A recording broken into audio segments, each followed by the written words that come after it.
Just hurry up. All right, guys. So up north right now. Surprisingly, it's actually pretty nice out here weather-wise, but I did bring the bike up.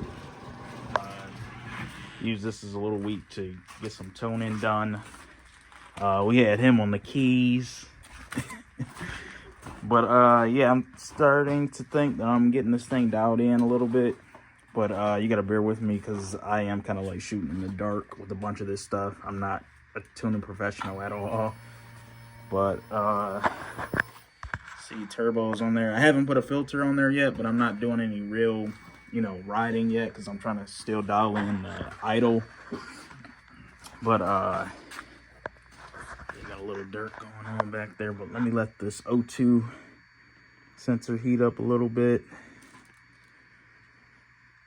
Just been playing with the tune back and forth as far as fueling and cranking fueling, just to get it to idle okay. But let's give it a shot and see what it does.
You can start it now.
Drive it back and forth.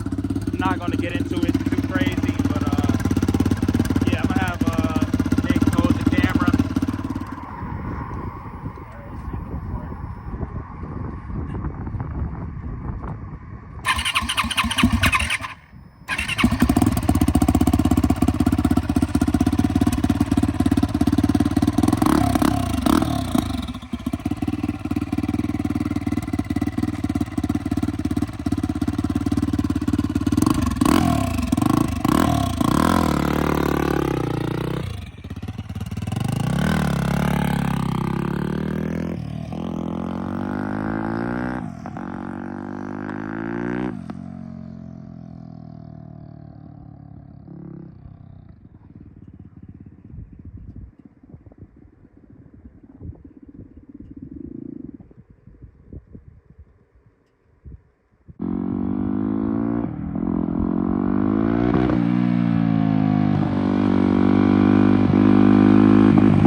Alright guys, so slight recap. So pretty much what I want to do now is go over the data. So even though it was a small test drive, it felt pretty good, actually feeling my wheels turn under their own power for the first time, because it's been a while. But yeah, so let me open up the data logger, because I did actually hit boost during that run. The bike wasn't in the frame of the camera when I did, and it actually, like, you know, broke up a little bit when it did. But that's, you know, that's to be expected, because these tables, you know, I'm kind of shooting in the dark with a lot of this stuff. And I mean, I was able to figure out the idle, which seems pretty solid now. All right, so you guys can see I have the log open from when I actually made that pull in front of the house. And I think I actually hit boost twice. I could definitely feel it when I was on the bike. Unfortunately, it was when I went down the street, so the bike actually wasn't in the frame of the camera. But you can see, I think this is it, right? Yep, this is it right here. I think it hit like 2 pounds of boost right here. And just for reference, this is the boost reading right here, MAP, this manifold pressure. So let's see, yep, it hit 2 pounds right here, or almost 3. And then if I pan over here, I think it almost hit like 5 pounds. Yep, still going up, still going up, still going up, still going up. Yep, and it tapered off. So about 4.5 pounds of boost. But the real kicker here is the actual O2 correction. So you could see when I was in that boost, it was like dang near 30% of O2 correction.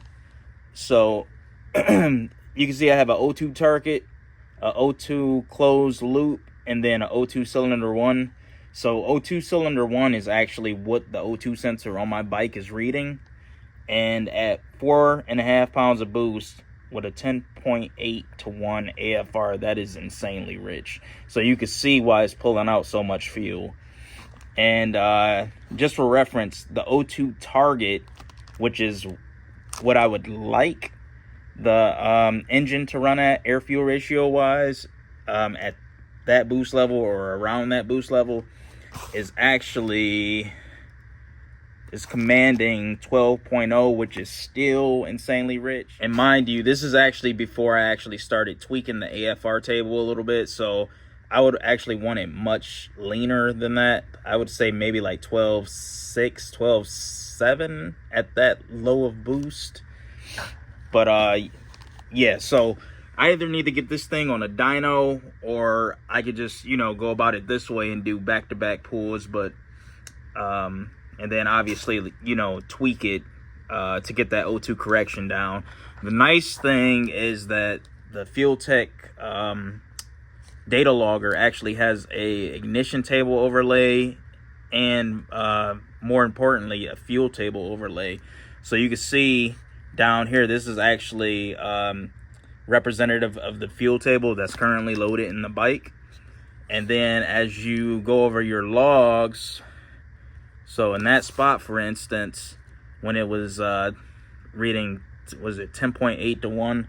It's showing me exactly what part of the fuel map it was in when it was reading rich like that. So I could literally take this O2 correction percentage and apply it to that area, and it should theoretically put me in the ballpark of the O2 target that is commanding, or it'll give me a good baseline instead of it just drastically pulling out 30% or adding 30%. But yeah, so unfortunately I'm back at my house now, and up here in Michigan it's still snowing out, so hopefully I'm hoping that the roads clear pretty soon so I can actually start riding a little bit more, so I can dial this thing in. And then I'll also probably try to work on getting a dyno appointment set up at one of the local shops around here or something. But yeah, that's pretty much the gist of it. I will say though, as you guys heard in the video, this new turbo is insanely loud. Like insanely loud. It dang near sounds like a JDM car. But yeah, just stay out on the lookout. Should have an update soon. I'll probably go over this log and make a few more tweaks to the tune, and then plan on putting a more in-depth video together, as far as riding goes. And I want to get some POV footage of me actually on the bike so we can go through it together. But yeah guys, just stay on the lookout. Please comment, like, share, subscribe. It really helps when you share because it gets the project a lot more exposure. And then obviously I got the whole Hemi thing going on too, so that's a whole nother entity in itself. But anyways, like, comment, subscribe, and share. Instagram, YouTube, TikTok, and yeah, just stay tuned. Major update soon. Peace.